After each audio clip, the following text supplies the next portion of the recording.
faceless woman wanders the ruins of a church being slowly swallowed by the North Sea. The village of Covehithe shouldn't feel this empty, but the North Sea is a hungry neighbour that doesn't know when to stop. Stand here among the ruins of St Andrew's Church and you'll feel the weight of what's been lost. Most of the medieval village is already gone, claimed by the waves, leaving the skeletal shell of flint and mortar standing defiantly on the edge of the world. It's a place where the wind carries the salt of the ocean and the whispers of those who stayed behind. It's here within the jagged remains of the old walls that a silent figure is said to roam. They call her the Faceless Lady, and she isn't interested in the living. She doesn't have a name or a recorded history in the parish registers, yet she's as much a part of this landscape as the eroding cliffs. Witnesses describe a woman dressed in dark, heavy clothing that looks very much out of place in the modern era. She drifts between the weathered gravestones and the massive arches of the original 14th century church, which now stands like a hollow ribcage around the smaller, newer chapel built inside it. What makes these encounters truly bone-chilling isn't just her presence,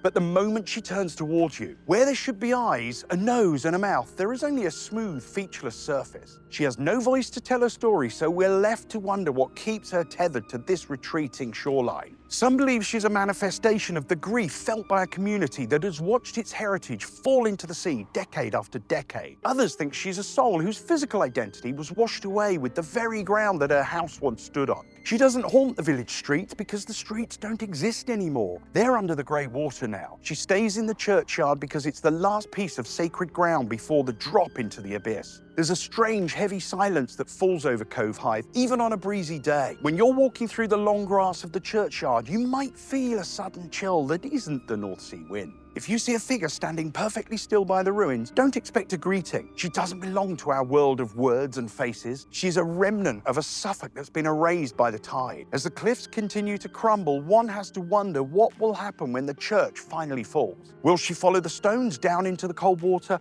or will she remain a faceless guardian of a ghost village that only she remembers? These videos help me spread the awareness of my holiday cottage business, Woodfarm Barns, by sharing historic stories of Suffolk. If you enjoyed this one, please hit like, please leave a nice comment, and please subscribe to our channel for more content like it. This video is dedicated to a nice chap called Luke who came up to me just before I started filming and said, "I like your videos. It's Luke's birthday. Happy birthday, Luke."